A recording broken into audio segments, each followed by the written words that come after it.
Hello, my name is Letitia Wechimango, and I would like to thank you for your time today. This briefing here is for the North Carolina legislature and, more importantly, Governor Till. I would like to discuss racial disparities and racial bias in healthcare, where African Americans and other minority patients receive less controlled pain medications and more strict guidelines in opposition to white Americans.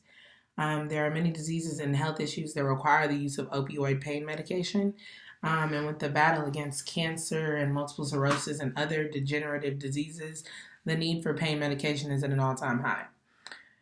Opioid use and substance abuse has reached an epidemic, and inside of the US, for all races, there is a high usage of opioids, but there's a huge disparity in the amount being prescribed to African Americans and other minorities in comparison to white patients.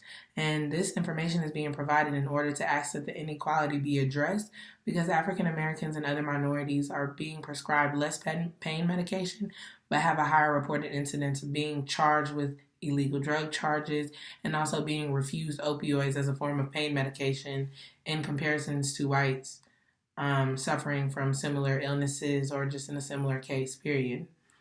Um, some evidence of disparities that I had found in the article um, by Science Daily that Black patients who receive opioids um, long term are more likely than whites to be tested for illicit drug use.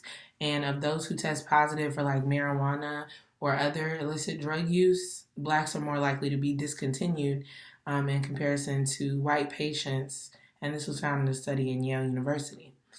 When these patients were tested positive for either marijuana or cocaine, 90% of white patients continued to receive their opioid prescriptions. However, Black patients, as stated before, were more likely to have their opioids discontinued.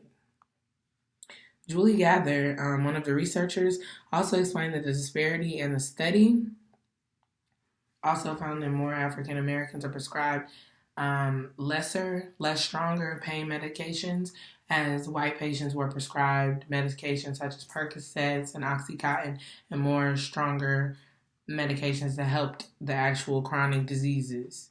And there have been a lots of laws and policies in North Carolina in order to close the racial gap, but I feel like there should be more instilled, because with African Americans being refused access to these prescription medications, more of them are being discharged from pain management programs than whites.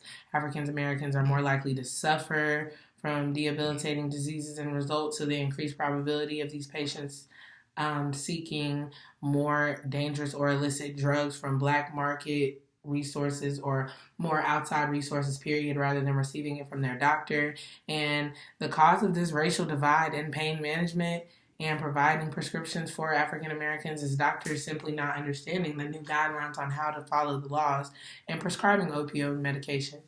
Prejudice, racism, and racial differences between patients and their doctors is also another factor that we continue to see throughout healthcare.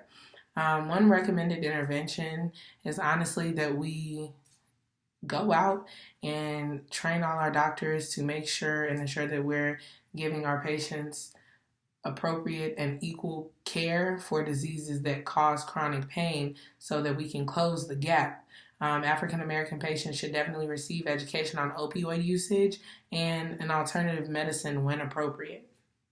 I would like to thank you for your time today, and I hope you take the time to also review this health disparity and also come up with other solutions to close the gap and also just strive for equality in healthcare. Thank you so much.